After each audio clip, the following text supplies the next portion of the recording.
Lost Culture, your one-stop destination for everything pop culture.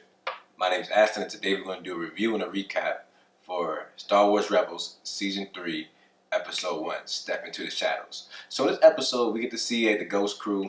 We get to see Ezra actually gets a promotion.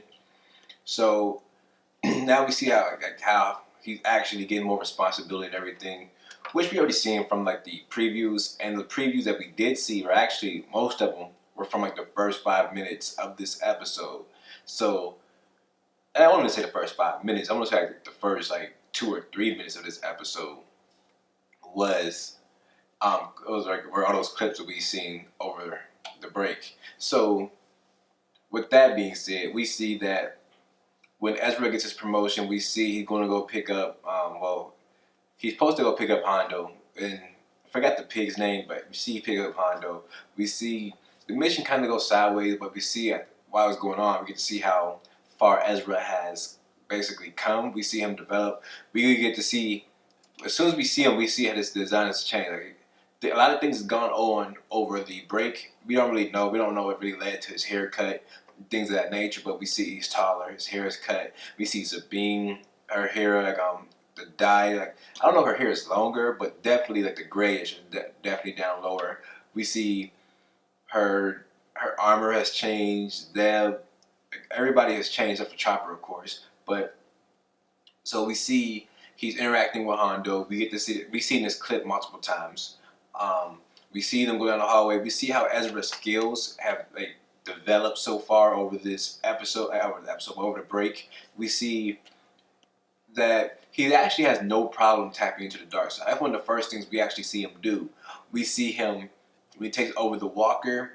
We actually hear a change in the music also. Even in the his eyes got a lot darker. Got a little eyeshadow under them when he was using the dark side, which is well, yeah. I actually liked when he was using the dark side. I don't really mind it. And a lot of people think that Ezra probably won't go to the dark side. I feel like he might go towards more of a path like a Qui-Gon Jinn, more of a Grey Jedi type character build. And I actually would like to see that. But we see in this episode that Ezra's in charge. He has a lot of responsibility. He gets the mission completed. He gets the information that he needed from Hondo, even though they lost Turbo or something like that. I forgot the little character's name. But he dies. But the information that Hondo got from him was still relayed on to Ghost Squadron. They let everybody know, that's when Ezra actually gets his promotion, even though he lost someone. And the information wasn't correct. And we see that Sabine actually kind of scolds him for that. Look, we were supposed to do this. There was aspects that we didn't actually know about this mission. It was your mission. So, since it was your mission, you were responsible for knowing everything, which he didn't know. And we see Ezra actually gets attitude back with it. We see he's getting a little bit more rebellious. He's getting older. He's starting to come into his own. He actually knows, I won't say he knows his worth, but he knows without him, a lot of stuff wouldn't go on either. So we see that. We see when he's inside his cabin, he's actually talking to the holocron. Sith holocron is talking back to him. We don't really know who it is. I'm not going to speculate who it is. I'm pretty sure we'll find out who the Sith Master is inside the holocron later on. So I'm not really going to jump on into that. I'm pretty sure within this season we'll find out who she is. But with that being said, we see Kanan's not there. We see when Kanan comes into the room, he's talking to him, and basically when he's talking to him, he finds the Sith holocron was on the table that Ezra just left out, and we see Ezra's trying to use I don't know if Ezra was trying to use the Force. He was just trying to do it away, because we know obviously Kanan's senses are going to be heightened, so he might have actually felt or even heard the holocron being picked up or moved through the air. So it wasn't really much Ezra could do. We see he tried to talk to Kanan. He actually tried to get Kanan to go a different direction, whatever. But he really couldn't do it. So we see he actually gets scolded for actually using the holocron, because Kanan, he directly relates the dark side to the holocron. The holocron can influence Ezra, and even though we find out later in the episode that's not really how it works. But going on, we see like when Ezra was talking to her, he's telling like, "Oh, my friends don't understand. Like I'm going to learn whatever I can from you to get stronger and protect my friends." Who did we see this happen before? We seen it happen with Anakin. Anakin went full dark side with it, but we never know what's going to happen with Ezra. Ezra's another character. He has a different situation than pretty similar to Anakin, but different at the same time. But with that being said, we goes on to the squadron meeting. We see Ezra actually gets his promotion there, which everybody celebrated. But for Ezra, he can't really like celebrate because Kanan's not there. Kanan didn't like congratulate him, anything. So we see like that's a big deal for Ezra. We know he looks to Kanan as like a father figure, and we find out all this time that Ezra blames himself for not what only happened to Kanan, but what happened to Ahsoka. So he's going through a lot of things right now. He doesn't have anybody to go to for guidance. He kind of has Rex, and we see Rex talks to him, and we see a lot of things. Like it's just crazy that Kanan would not be there to guide him through these times. Like we know Ezra doesn't have too many people. Like I feel like he connects closer to people with the Force. And I'm pretty sure while Ahsoka was there, she probably trained him a little bit too. So he might actually have a full connection to Ahsoka that we might not really seen develop on screen, but it like kind of implied because we see when they were working together pretty much in key and everything of that nature. We're in tune with each other. So obviously they've had time together, working together, and I wish they would like maybe develop that relationship a little bit more between Ahsoka and Ezra, but I'm pretty sure like, it's pretty well implied, so it's not really that big of a deal. And so we know like everything that happened last season is still bothering Ezra. He's really trying to deal with it the best way he knows possible, know how, but he doesn't have anybody there to really deal with him with. So yeah. Now moving on, we see like Kanan. He's out on the mountain, on the side of the mountain, basically right there on the borderline. We see he's being spoken to. We already know who it is because we see him in the preview. I kind of wish they wouldn't have showed us the Bendu. Let us just see him in this episode. I think that would have been a lot better if they wouldn't have did that reveal before we've actually seen the episode. I wish we would have just let us wait and learn about the Bendu in this episode. So that voice, it would have been a little bit more, because when we heard the voice kind of communicate with Kanan, we would have like, well, real like deep Star Wars people would have kind of like speculated until we actually seen who it was. You know, we knew it wasn't Yoda, but we never know. It could have been Vaz. It could have been like someone, maybe even Qui-Gon was trying to reach out to him through the Force. So I feel like that would have been a little bit stronger. They wouldn't have actually revealed the Bendu in the previews. So we see when Ezra goes out on his mission, Kanan kind of goes on his own mission, basically to find himself to the Bendu. We see he grabs like there was like fence that gives off the little silent noise, and when he does that, we see that he finds his way to like this kind of like a ground. It reminds me of coral, but obviously coral is in the water. But it kind of reminds me like a coral. That's what it looks like, kind of like a coral. And we see, and once he gets there, he's trying to look for the Bendu, and the Bendu basically steps up. The Bendu is very enlightened. We see it seems like it's implied that the Bendu is actually blind, because when you see he has those gray pupils, Kanan has the same like pupil design for himself. So I'm kind of believing that the Bendu is actually blind, and that's why he was able to teach Kanan so easily how to like see by using like his past images, like basically. And we see when the Bendu was talking to him, he was like, "You already had heightened senses before you even went blind." Cause we remember Kanan was talking about the smell. He remembered the smell off the sight. He can feel vibrations through the earth, and I don't think he could use the Force to truly sense him, because when he walked into him, he didn't even realize that they were right in front of him. And we see he gets scared for a second, and they don't really attack him. I was kind of. I wish they would have got riled up a little bit. We see they do start to get like irritated and riled up, but they don't really pounce at him. But throughout that lesson, we see the Bendu is really teaching him how to hone into his senses.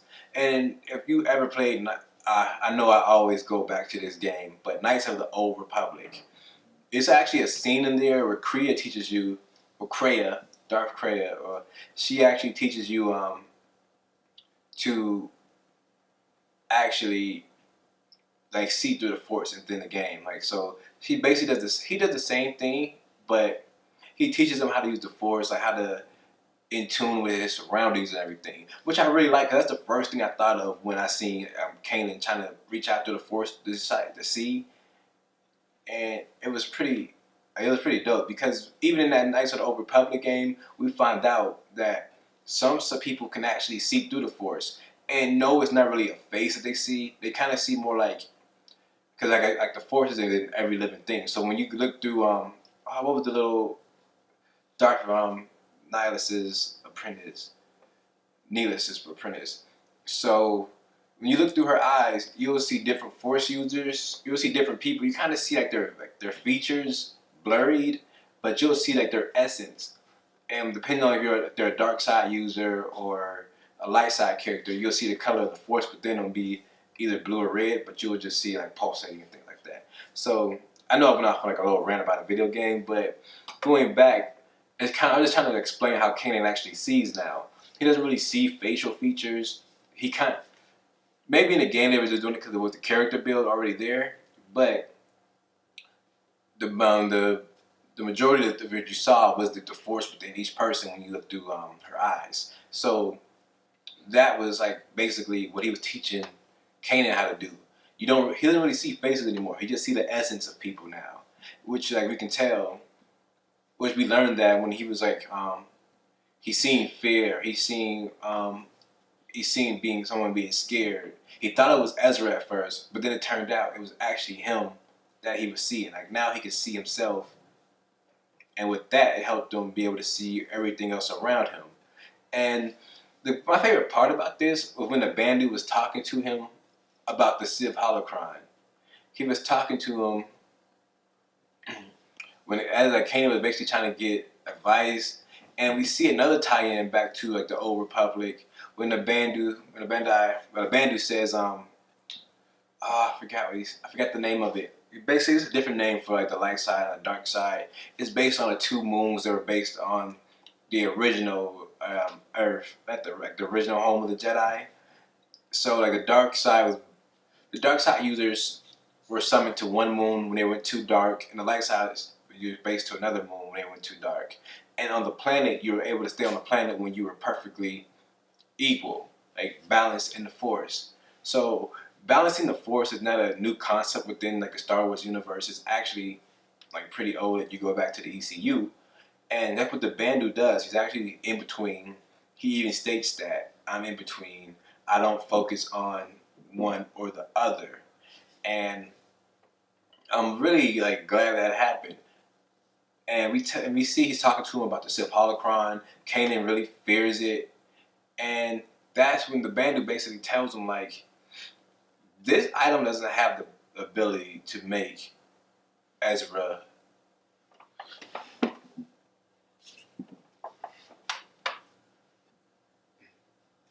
He tells him this item doesn't really have the ability to make Ezra go dark side. It doesn't have the ability to make him go light side. Items do not have the ability. It's all up to the wielder. The wielder decides if he wants to go evil or light. The wielder decides what he do with the Force, and there's no way around that because we see you can have. He tells them you can have good intentions. You want to save your friends. You can want to do this, do that, and go evil. That could be the root of your evil. We've seen that happen with Anakin. He went evil because he wanted to save Padme. He wanted to save his mom. He wanted to save all of his friends. And with that being said, we see the Bendu actually try to relay that to Kanan. And Kanan actually learns from that. I feel like he actually took that advice and understood what that meant. And it was actually good. And we see when that was going on, we see once Kanan got that advice, he actually leaves the holocron with the Sith, with the Bendu, so that he didn't have to worry about it. He wasn't worried about Ezra using it, which is kind of like, even though he took the advice, he still didn't completely agree with it. I feel like I got it. Like, he felt like the Sith holocron was still too dangerous for them to have, which I really don't agree with. They should really learn, like going off of Thrawn, like you need to know your enemy to actually be able to defeat them. Now, with that being said, in this Bendu scene, we seen I don't know if it was Ahsoka, but we seen the same owl that we seen in the season 2, and before that, we've seen that same owl in the Clone Wars. So this is all like a tie back.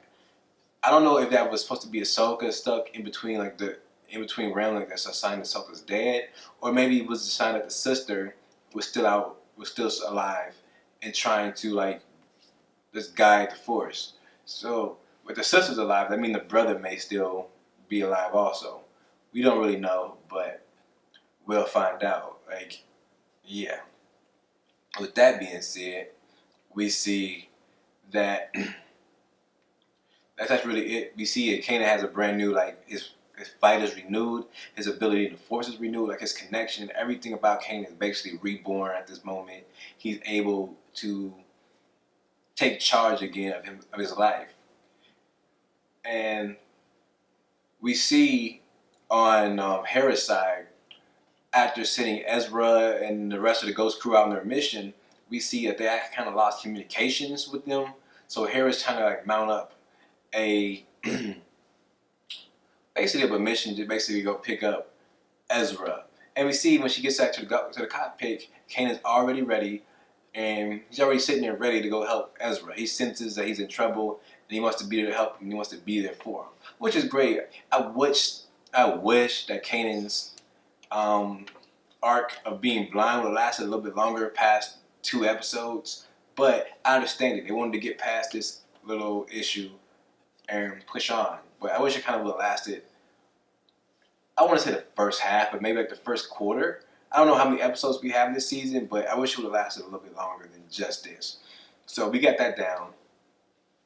Now we're going back to Ezra and Sabine and everybody. So Ezra got the information, used the information that Hondo gave him, and went to go find these Y-Wings. I don't know. I feel like this is a tie-in to Rebels, because we know into Rogue One, because we know in Rogue One we've actually seen Y-Wings in Rogue One. So are these the Y-Wings that they're going to use? I feel like they're using Rebels to actually tie into Rogue One for these Y-Wings and explain where these Y-Wings came from, which is pretty dope. Actually, I actually like that. If that is what's going on, I hope it is what's going on. So we got that to happen. We got to see that when we're going to get the Y-Wings, a lot of things end up changing. We see Hondo actually speaks the language of Turbo's people. When he's doing that, he's basically gets them to leave and trade. He gets them to betray the Empire basically for their freedom. We see they shut down the incinerator, so all the Y-Wings are basically halted. But when they do that, the little droids that Sabine actually activated when she came in earlier are still active. We see that they actually got information. They send it back to the Empire, and with that, they lock down all these ships. And when these ships are locked down, we get to see that Ezra on the spot comes up with a change. We see him actually make the change in the Phantom to actually, because they're supposed to just survey the area, but when they surveyed it, they realized all the ships were being destroyed. If they waited any longer, they would not have any ships. So they had to stop that. I think they got, how many do they have?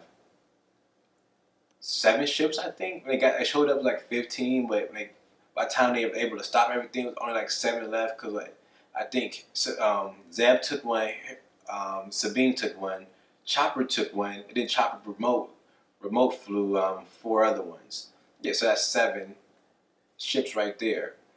And we see those 7 ships are sent over to, we see at those ships, they went through a lot. We see they're fighting. We see Sabine almost dies like twice. The first time Zeb saves her, then Zeb gets in trouble, and then Rex has to save both of them. it was just like really like we see the stakes are really high on this mission, and it was pretty cool. I'm glad that we get to see how much like Ezra actually learned a lot from Kanan, because we see even his leadership style is a lot like Kanan. We see when he's learning, well, when he's leading the groups, we see his plans are constantly changing, and we even see a joke made by Zeb like, "Oh, Kanan would have loved this plan," because he's basically just relaying like, "Oh, Kanan's plans changed so much. You're just like him." Like, he's basically like you're Kanan's student. We can tell that the relationships are getting a lot tighter. So with all that being done, it was like when they locked down the ships, we get to see Ezra actually goes out on his own. Ezra, he sends Rex back to help. Like I said, Rex had to save Sabine and Hera. He sends him back on his own. I thought Chopper might have got destroyed for a second in this episode, because we see when Chopper gets squeezed, he just basically just gives up. Like not gives up, but he just goes limp. I thought he was actually done. I was like, oh, they destroyed Chopper in the first episode. So I thought there was gonna be a new droid coming. That was like, I was like, oh, that's crazy. But with that being done, we see Ezra actually goes into the command tower. He's breaking down like all the people. We see Hondo's kind of going after. Once Ezra takes down a couple squads, we see he leads a path to like a nice ship that Hondo was actually trying to bargain for earlier. He takes it. Well, he basically tells Ezra he'll wait for him in this case they need to do a quick escape, which we all knew was a lie. If you know Hondo, we know he was not going to wait for Ezra at no point at any time. So we get to see that happen. We get to see not Kanan, but Ezra. He goes into the command tower. We see that he basically handled everything like really quickly. He let a lot of people. He didn't let the soldier, like the stormtroopers, escape, but we see like regular people who was working there. He was just letting them go like with no problem. He had no issue with anybody else. So even though he's using the dark side, like a lot of stuff in here, we don't see him go like overline. That's why I feel like he's going to be more of a gray Jedi. He might hurt like soldiers or people that's really actively trying to fight him, but he won't hurt people who's running away from him. So even though he did kill that walker, I felt like I said, that's more of a soldier who's actually fighting him, and he just killed somebody. So that's why I feel like Ezra's not really going to go full blown dark side. Now, like his tactics are really like Anakin would like. We see when he tells them the only way to get those ships out of here is by shutting off power to the whole structure, and we turn the power off to that structure. It's no longer going to float. It's actually going to fall down to the earth. But Ezra do, not even a second thought, he basically just shuts the power off to the system, to the station. We see the station are starting like to overload and everything. We see Hondo runs immediately, and he still lets like the colonel get away like with no issue. Like he basically tells him like, look, I believe my friends can get away. Now here go your chance to get away. And he lets him go. He tells him he doesn't think he'll get away, but he allows him to attempt to get away. With all this going on, we see Ezra's heading over to the Phantom, but he doesn't really get there in time. He's actually stuck. The Hera, Zeb, and everybody already left. They're in outer space, and when they're trying to get away, we see the Empire actually is already there. They basically plan for this. We see it take all the hyperdrives off of the ships, and they plan to catch him in this. He wanted the whole rebel battalion, or like the whole rebel, all together in one. So when only the Phantom Squadron showed up, he actually allowed them to get away because that's not what he wanted. He wanted to see how connected they really are, and we know these Y-wings aren't going to the Phoenix Squadron. They're going to a whole other squadron. So that right there is going to be able for Thrawn to start linking these groups together and understand how they work, who's in charge of what group and everything, and how they actually interact with each other, which is great. I'm glad to see that. I know I didn't mention Thrawn yet. I'm going to do Thrawn next. I'm just going to go all of his arc this episode in one blow. Now with this, we get to see Ezra is stuck on the structure. The structure is falling to Earth pretty fast. We see the Phoenix Squadron that just showed up to save Hera and everybody. Well, not Hera, but Sabine and everybody. And we see Hera and Kanan basically Once they realize Ezra is not with the rest of the group, they're heading down to the planet. They're trying to head down to the station as fast as they can. And Hera gets like a little life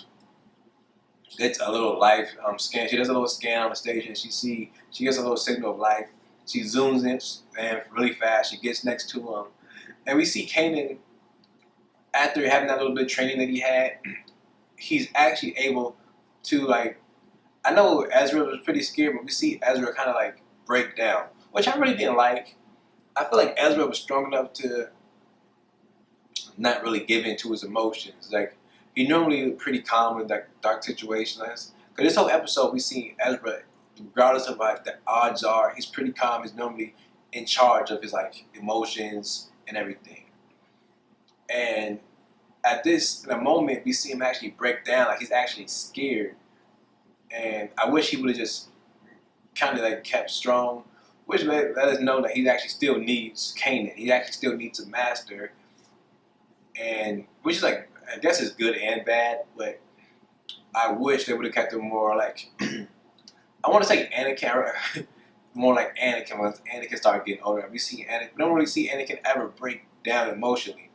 We see him get in tight situations, and he keeps calm and thinks his way through them and everything.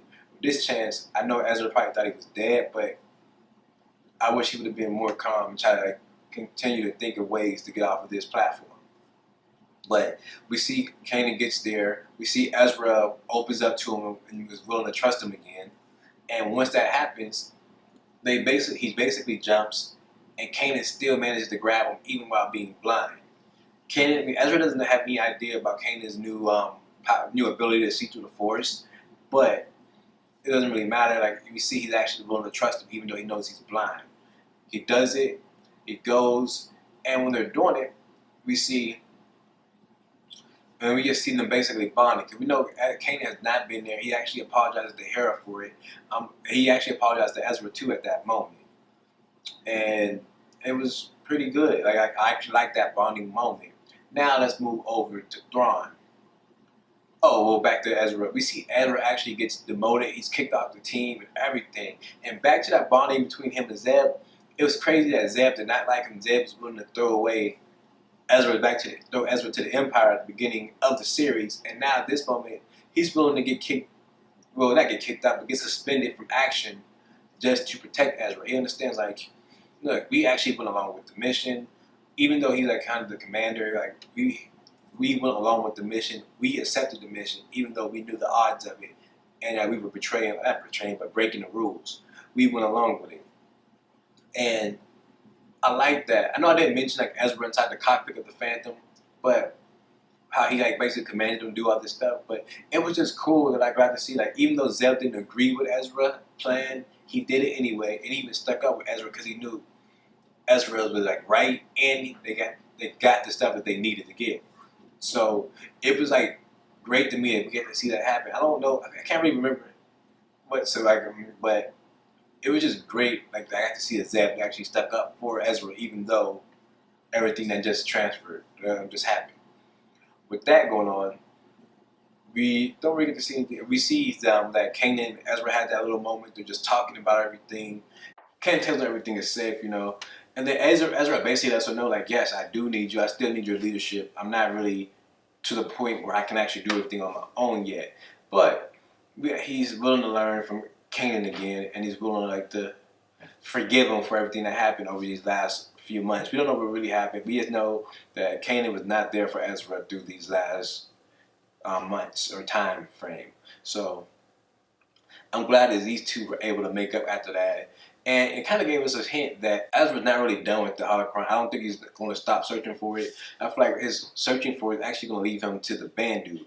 If not, the Bendu actually might call for him to come to him so he can actually train Ezra as well and get Ezra more skill within the Force, more connected to it. This is why, also another reason why I think Ezra is going to go more the gray line than dark side. But regardless of that, I liked how I'm pretty sure Ezra's going to meet the Bendu, and Ezra's going to get trained from him in one way or another. It might not be like a full-blown training session, but he's going to learn a few things from him. Now, back to Grand Admiral Thrawn. We don't get to see much of him, but when we do see him, he's great. We see that he broke down the plan that but Sabina had to go through the miners, the miner area, then jump to the actual station, so it doesn't look like they're trying to get there. But they got seen, and we seen like Ezra made some calls about like destroying all witnesses, but they didn't do it. And we see the Grand Admiral Thrawn is actually able to understand what's going on, where they're actually going, and how they got there. You know, he knew Ezra and Hondo had a relationship. Hondo was with a prisoner that was stationed on the station. The route that they took was like one stop before the station, and all these things. So it was great that he got to connect all these different lines together. We get to see the full scope of Thrawn. Normally, Thrawn does the pictures and everything. We get to see all that happens. Like, we don't get to really see how Thrawn really did it. We didn't see any art or anything, because Thrawn normally uses art to break down like a people. So, and we see he's not after the squadron. He's after the entire the entire rebel unity, like the rebel army. So that's really all we had to see of Thrawn. He broke things down. He came in, and that was really it. But what I kind of can say is the Thrawn we get to see he embodied Thrawn completely. The voice was amazing. The character design was great. It was just amazing that we got to see this character. And I don't know how much it's going to tie into Rogue One, but I'm pretty sure these Y-Wings are going to tie back to Rogue One in some way. But besides that, that's really all we had this episode. This is a great episode. I enjoyed it a lot.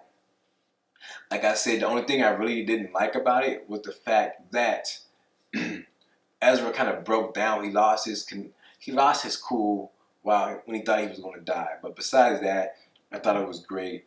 I enjoyed the new characters that they introduced. Like we get to see the Bendu. That's really Bendu. We got to see Thrawn. We get to see old characters from prior seasons are still being pulled in, and I'm glad we get to see that. And we did get to find out what the overall mission for the rebels are this season. They're kind of like basically trying to free Lothal, I believe they said. So that's cool. I wish they'd branch out further than just Lothal, but hey, all in time. But besides that, like I said, the rebel move of the week though, I have to go to Ezra. We see Ezra's actually in charge at the beginning of the mission. We see Ezra is able to talk to people. He was able to talk Chopper and jump, doing a free fall, and Ezra catching him with the Force initially to stop him from being spotted, and then allowing Zeb to catch him. So I'm glad to see that the people around the Ghost crew actually trust Ezra enough, and they show us that Ezra has built a rapport with each individual to actually get their trust and to get missions completed. He can even train missions on the fly. We'll switch up the mission on the fly, and people will run with it. So I really enjoyed that. And that's really all. So thank you guys for joining in. If you like what you've seen, make sure you like, comment, subscribe, share it to your friends so they can see the recaps. And thank you. As always, follow us on Instagram at lost_culture. Follow me on Instagram at Saint_Aston. As always, stay lost.